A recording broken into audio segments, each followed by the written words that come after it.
So you've sprained your ankle. What's next?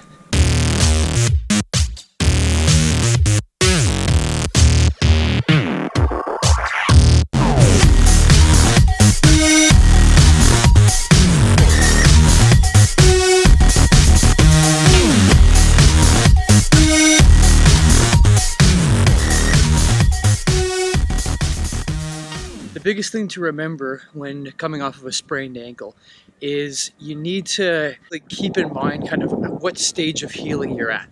So if you've just done it, like Mike in our last video, pretty much the first 24-48 hours, you're going to apply that PEER technique. And those methods are basically pretty sound for trying to let the tissues recover, let them heal, and try to get yourself ready to get back to moving and exercising. So once you're ready to start moving on that ankle, the biggest thing is you want to start to create movement as soon as you can. All within pain-free range of motion, of course, but to the point where you're able to basically move that ankle up, down, in, and out. Now, obviously there's going to be certain motions that are going to be pretty painful right now. You want to eliminate those motions that are going to cause you the bad pain, that sharp, uncomfortable sensations. For the first at least couple of days, you want to avoid those. But at the same time, you really want to make sure that you're promoting movement and mobility pretty much as quickly as you can. Once you can start to weight bear on it, so you can start walking, there's still maybe a little bit of pain, but you're able to walk, you're able to move around on it. That's usually at the indication where you want to start building up some strength. So we use the terms isometric strengthening. The first thing we're going to do is we're going to apply a resistance against our movements as shown here. So we've got up, or dorsiflexion, we've got down, plantar flexion, we've got in, inversion, and we've got out, eversion.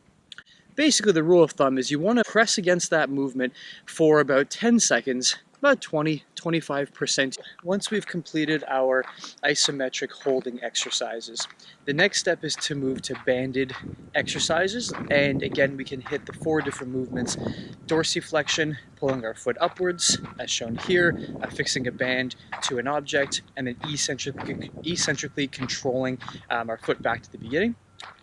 Plantar flexion, in which we can hold the band, loop it around our foot, push the toes of the foot down, and then control it back up to the beginning. Inversion, to loop the band around the inside of our foot, and then pulling the foot in, and then controlling it back out. Eversion, fixing the band around the outside of our foot, pushing the band out, and then controlling it back to the start and the midline. Aim for around 8 to 15 repetitions, trying to use this concept of slow, controlled movements, as that's really what the ankle needs at this point, is controlled stability.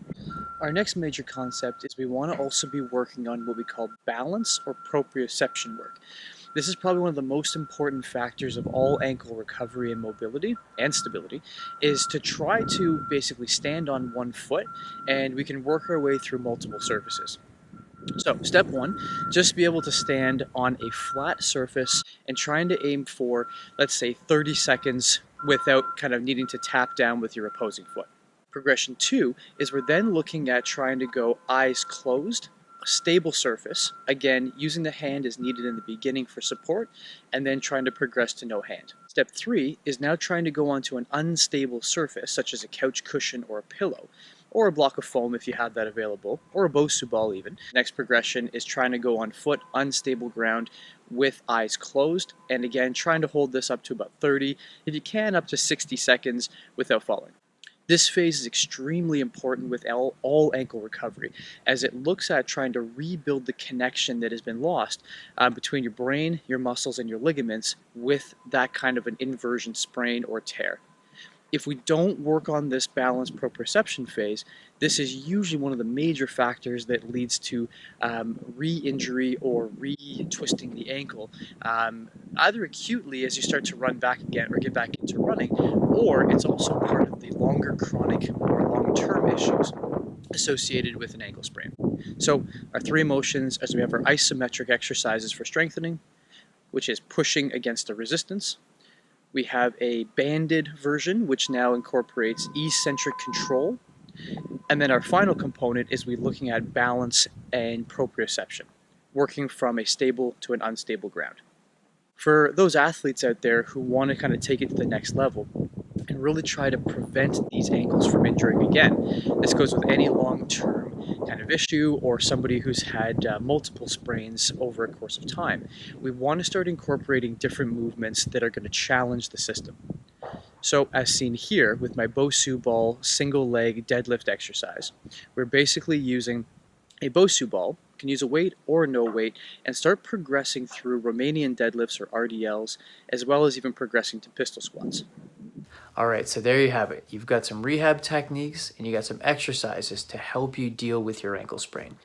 And it's just important to stay positive and consistent throughout this recovery.